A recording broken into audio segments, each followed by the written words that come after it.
Dear tomorrow, let us talk about yesterday, for yesterday's stories becomes today's narratives, shaping tomorrow's journey. Let me start by telling you my story. Oh, my upbringing was idyllic, supportive parents, top-notch education, and exposure to kuchipudi at the age of 8. Life was as rosy as it can be. But one day, everything changed abruptly, without warning. Being groped on my way back from dance class left me feeling violated, ashamed, disgusted, and shocked. It triggered a new wave of self-awareness within me. So ideally, the concept of self-awareness starts later in life when people experience mistrust, deceit due to unpredictable conditions. But at that moment, my self was taken away from me unknowingly and my mental and emotional capacities were tested.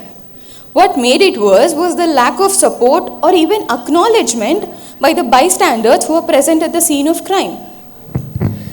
In addition to the trauma experienced due to CSA at that given point of time, it also disrupts the very foundation of one's self-worth, amplifying the feeling of self-blame, making it very difficult and complicated to develop a healthy self-awareness. Survivors of CSA often grapple with profound internal conflict as their boundaries and trust were violated at such a vulnerable age that can fracture their whole understanding of who they are. As I was coming to terms with this heinous episode, I sought comfort in my friend's place, who happened to be my neighbor, but who knew this was just a temporary relief because it was her father who recorded me while I was showering at the age of 11 and a half years old. Shamelessly, with no hinges, that man asked me to spend time with him in a hotel or he would upload the video to the internet. My emotional response at that given point of time was to freeze, as an acute realization hit me that I was not safe in my own house.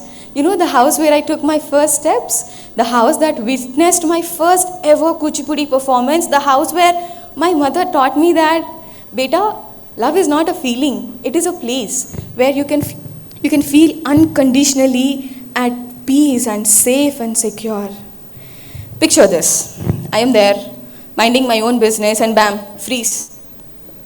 It's as if someone hit a pause button on my body. I am unable to move, I am stuck, unable to react. Like a deer caught in a headlight or a malfunctioning robot. It's almost comical in a twisted sort of way how my body and my brain decided to play dead as their best defense strategy. But trust me, there is nothing funny about it at that given point of time because it was just my brain's way to try and cope with this overwhelming stress and danger. As I processed what happened, my past experiences have taught me one thing: rely on yourself. So I had to choose worry or solve. I took action, deleted the video, destroyed the phone to regain control. But this bold move, I couldn't unshake the ease even after that. Mistrust, oh God, it crept into every social interaction that I had, leaving me feeling left in the conversations, struggling with dissociation. The moment my innocence was stolen, it marked a turning point. And this is where I started depending very chronically on binge eating. My trauma had broken the trust that I had in the world, left me feeling powerless. Binge eating, it became my way to cope the pain, numb the pain and regain control, but it only fueled the self-destructive patterns and worsened my self-esteem. Now, multiple incidents of CSA, they further fractured my sense of self, leading to persistent dissociation in daily life. You know, every single abuse felt like a break in my consciousness, leaving me adrift in a surreal world. Dissociation became my shield, distancing me from trauma's weight, but deepening the disconnection. Like a spectator in a sitcom, I watched my life unfold. Emotions dulled, reality wrapped, but there is one thing that I always wanted to do, that is to bridge the gap between who I was and who I wanted to be, but the shadows of my past, they broke the path. Kuchipudi, my artistic escape, it became my obsession. I poured everything into it and I succumbed and found solace in the demands that it has. But betrayal struck again. This time, it was the father of my guru. He assaulted me by inserting fingers in me. He had this terrifying and grinning look in his eyes when he told, "You're tight." This incident, it did not last long, but even today as I speak about it, my mind aches because this happened in the Adobe where I was learning, the place that I called second home, the place that I worshipped. Now, leaving my haven felt like the only option that I had, so I decided to move and stay in a hostel for my +1, +2 because I had to find a path to survive. So this one time, during the pressure that was caused by all the inter-institutes, I was staying at my uncle's place just to steam off the pressure. I wasn't sure of what happened to me or what was done to me. When I opened my eyes in middle of the night, I woke up, which I never do by the way. I sleep like a Kumbhakaran. Now, I opened my eyes with so much of pain. All that I could see was my clothes undone. My uncle was standing right in front of me, his pants undone. He was staring at me, grinning while he left the room. Till today, I have one question that still wanders in my mind.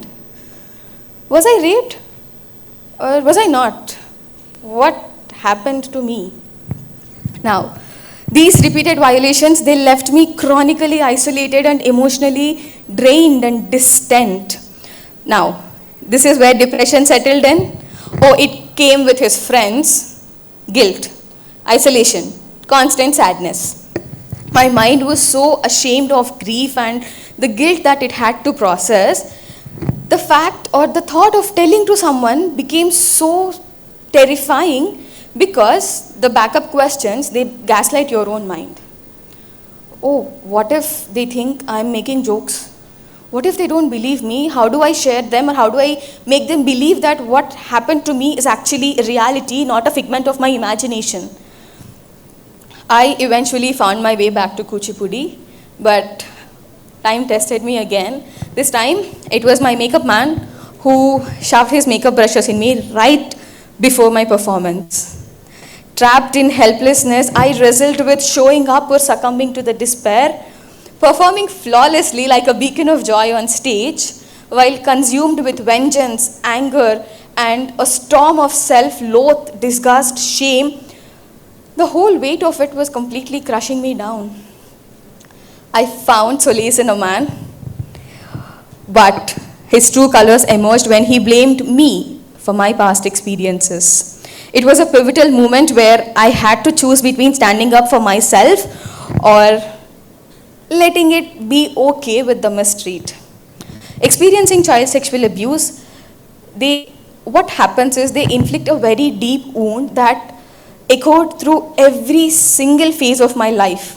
Like the cracks of a very fragile vase that spread until it threatened to completely shatter.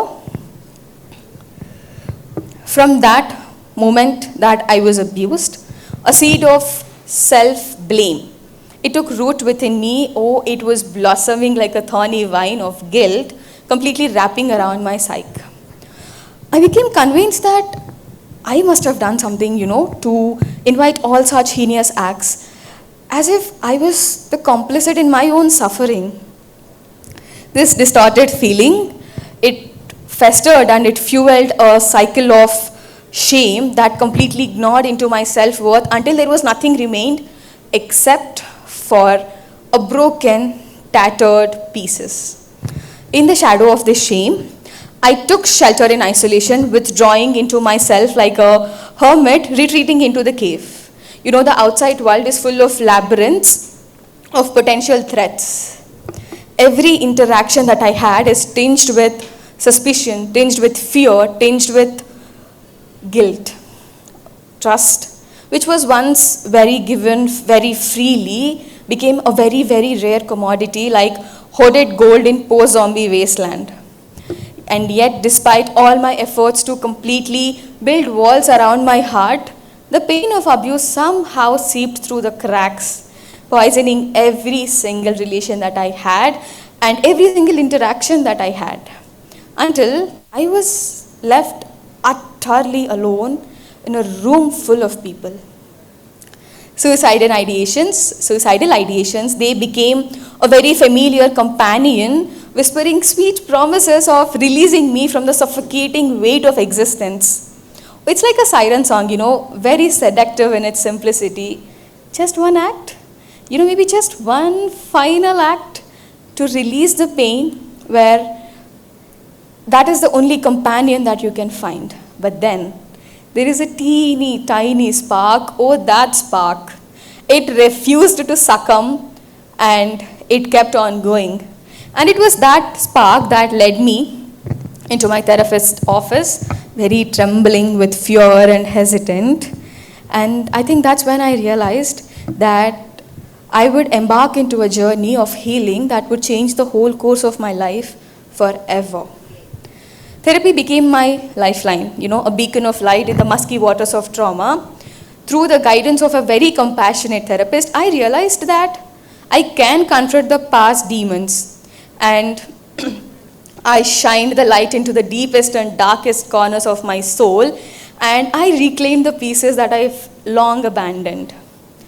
Trust me, this was not an easy journey. It was very far from it. There were moments of despair so profound that I had thought that I would never come back to surface. And yet with each and every single passing therapy session, I felt growing stronger and more resilient to face the storm that is raging inside me.